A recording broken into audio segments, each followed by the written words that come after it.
Well, welcome to Modeling Time with me, Brian Banna. And recently I had finished 3 GP35 models, so now I have 4. And one of my viewers asked if I could show them on YouTube. He couldn't find them on the other places I said that they're at. And a long time ago, I guess a long time ago, it'd be about 5 or more years ago, I had purchased for like bringing to an RPM meet, one of those display rotating tables.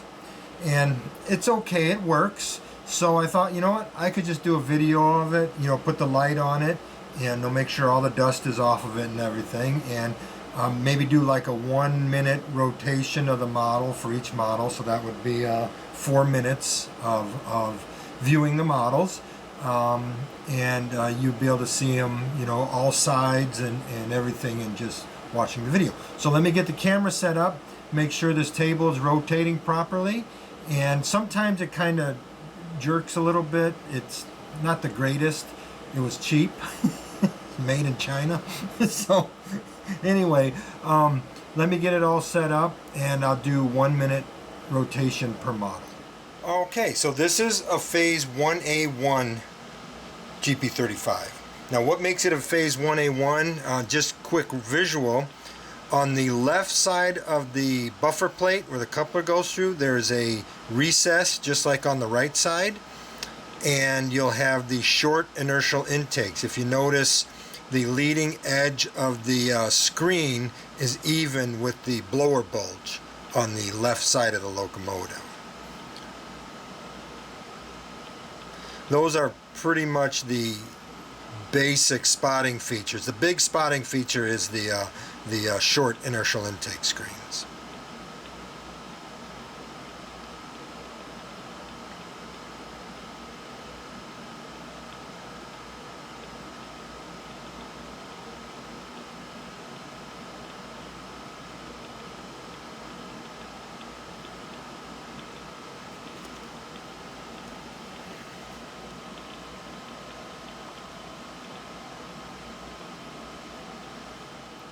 Alright, so with this Chicago Northwestern unit, we have a phase 1A2.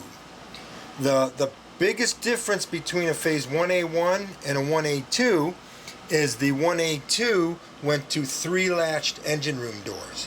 Other than that, it's pretty much the same as a 1A1. There's other features that are different, but one of these days I'll do a video on all the different phases and the differences in each phase from phase to phase. My goal, as I think I've said before, is to model one of each phase variant. So right now I have 4. This is number 2. So I've got a phase 1A1, a 1A2, a 1B4, and a 1C1.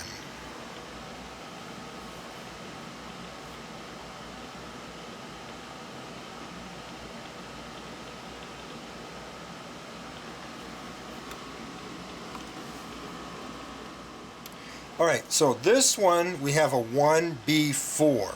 Now to understand all the changes that went from a 1A2 to a 1B4, I'd have to go over, all the variants before the 1B4. So you'd have a 1B1, a 1B2, and a 1B3.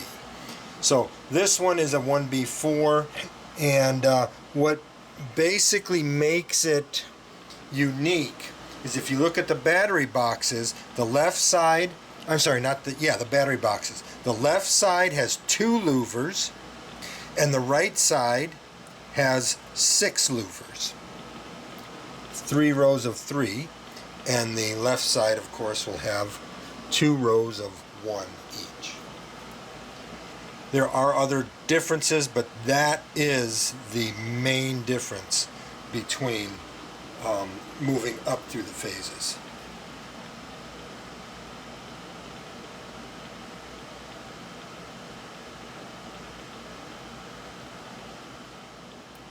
Okay, so with this model, you've seen this model before. I did a video on building this one, but this is a 1C1. Now this graduates up from the 1B4, so the difference between a 1B4 and a 1C1, the main difference are the radiator intake screens. The battery boxes are still the same. You got the 2 louvers on the left side, and you got the 6 louvers on the right side, or engineer side.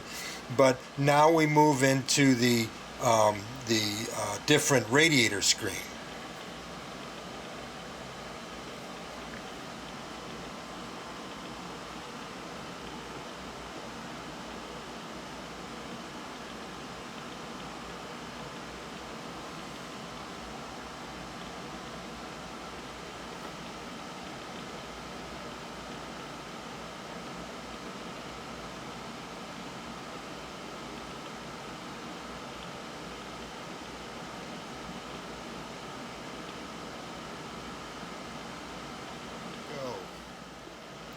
Alright, not many people have seen this model. It's been hidden away in a box on my shelf for some time. I have posted pictures of it on the internet.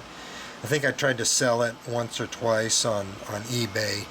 But I like Bicentennial units, and I really like the EJ&E one. So naturally, the EJ&E is my favorite prototype railroad. I don't model it simply because I really like the railroad that I've created. But the railroad I created, since I'm modeling it in 1976, there will be some Bicentennial units for it also. But this was a fun build. It sports a lot of detail that you can't really see. It has a full cab interior with the appropriate phone box and all that. It's got photo etched dynamic brake grills, intake grills, and such. And the horn bracket is a photo etch piece that I had done, and I had the steps. I designed the steps. These are the switcher style steps. So I designed the steps, 3D printed them, and then designed the photo etch steps to go into them. Or rather, I designed the step wells, and I designed the photo etch steps to go into them. The plow is from I can't remember the name of the outfit on eBay, but that plow is really delicate. I mean, you better not even touch or nick the bottom of it with anything. It'll crack right off. So not too happy about stuff like that. Gotta get the coupler lift bars down. But let me see what else. It's got the appropriate brackets for the plow that I had photo etched, so the plow glues right up against them and such. Has the appropriate size fuel tank. The fuel tank is from Ather, and the Kato fuel tank is too long.